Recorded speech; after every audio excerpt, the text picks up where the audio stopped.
Bonjour cher ami, bienvenue dans la chronique de la salle de bain juste pour les oreilles. Et comme d'habitude, je vais commencer par une histoire. C'est l'histoire d'une fille qui un jour a fait un sale coup à ses parents. Oh, c'était pas la première fois, mais cette fois-ci, c'était celui de trop. La goutte d'eau qui a fait déborder le vase. Enfin, à ce stade-là, on n'était plus au stade de la goutte d'eau, mais plutôt de celui du tonneau. Ce jour-là, le père, fulminant de rage, a hurlé à sa fille « Oh, c'est la dernière fois, tu ne remets plus jamais, tu entends, tu ne me remets plus jamais les pieds à la maison. » Et une porte a claqué pour signifier la sentence.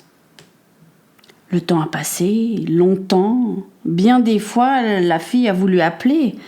Combien de fois elle a pleuré, prise de remords. C'est vrai qu'elle avait été la pire des filles. Mais son père avait été très clair, ses mots résonnaient encore douloureusement à ses oreilles. Et puis un jour, elle a réfléchi.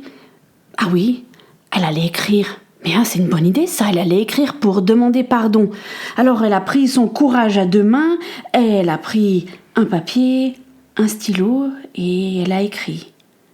Et à la fin de sa lettre, elle a ajouté « Papa, s'il te plaît, si tu me pardonnes, mets un foulard blanc sur la branche du dernier pommier de l'allée de la maison. Comme ça, je saurai que je peux revenir. » Elle a envoyé la lettre et puis elle a attendu quelques jours. Elle a eu si peur qu'elle a demandé à sa meilleure amie de venir avec elle. Alors qu'elles étaient en train de s'approcher de la maison, la fille a fermé les yeux et a demandé à son amie « Est-ce qu'il y a un foulard blanc sur la branche du pommier ?» Il faut que tu saches que pour arriver jusqu'à la maison, il y avait une allée de toutes sortes d'arbres fruitiers.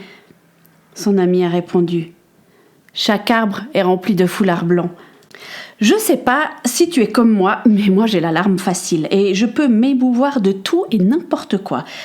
Un chaton qui se pelotonne contre un canard, la vidéo du soldat américain qui revient au pays en faisant la surprise à ses proches, les films de Noël, les séries à l'eau de rose et j'en passe. Alors imagine-toi une histoire comme celle que je viens de te raconter, alors là on atteint les sommets. C'est magnifique, c'est touchant. Oh non mais attends, mais non. Ça arrivera jamais dans la vraie vie, mais tu plaisantes. Combien de fois est-ce que nous nous sommes dit je vais quand même pas m'abaisser à lui demander pardon, alors que c'est totalement et exclusivement de sa faute, faut pas exagérer après ce qu'il a fait. Ou alors on se dit si je demande pardon, que je m'écrase vraiment et que de l'autre côté rien ne se passe. Les fêtes approchent. Combien de non-pardons as-tu gardé dans ton cœur bien au chaud ? Non, parce qu'il faut être réaliste. Noël est par excellence la fête où les batailles familiales peuvent être mémorables.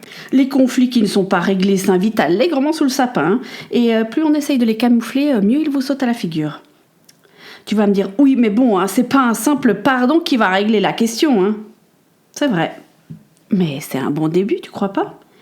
L'autre jour, je me suis vraiment bien enguirlandée avec mon fils de 14 ans. Guirlandée, c'est bien de saison, tu me diras.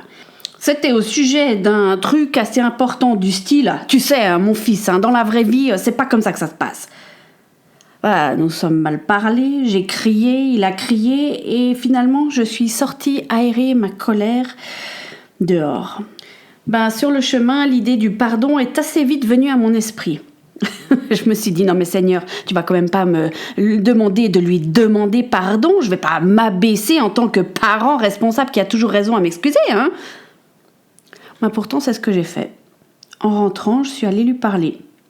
Et puis je lui ai dit pardon d'avoir haussé la voix et puis d'avoir supposé que tu devais tout savoir. Mon fils m'a juste répondu très adolescent, si tu vois ce que je veux dire.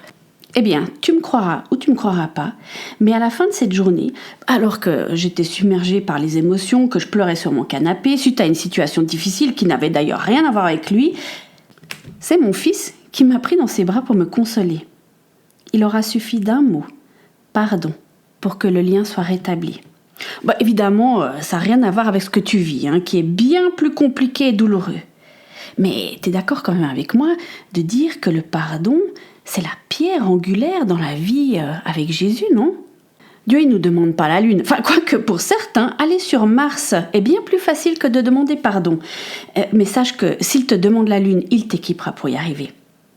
Ce que Dieu nous demande, faire le premier pas. Mais combien de fois notre peur ou notre orgueil nous empêche d'entrer dans cette démarche de pardon? Mais c'est comme ça que l'amertume, la haine, le ressentiment font allègrement leur nid dans nos cœurs. Tu crois pas qu'il serait temps de sortir nos foulards blancs et de demander la paix? Peut-être que ça te demandera de l'humilité. Rappelle-toi, Jésus, en termes d'humilité, est pas mal. Il est arrivé dans ce monde dans une étable vraiment pas très propre et pas très standard. Peut-être que ça te demandera du courage. Toujours ce même Jésus. Imagine-toi le courage qu'il a fallu avoir pour marcher sur le mont Golgotha. Mais une chose est sûre, c'est que si tu as décidé de sortir ton foulard blanc, Dieu t'aidera à faire le reste et tu pourras traverser l'allée des arbres fruitiers avec un sapin en prime, le cœur léger. Fais grâce comme Dieu fait grâce avec toi chaque jour. Tu as tout à y gagner.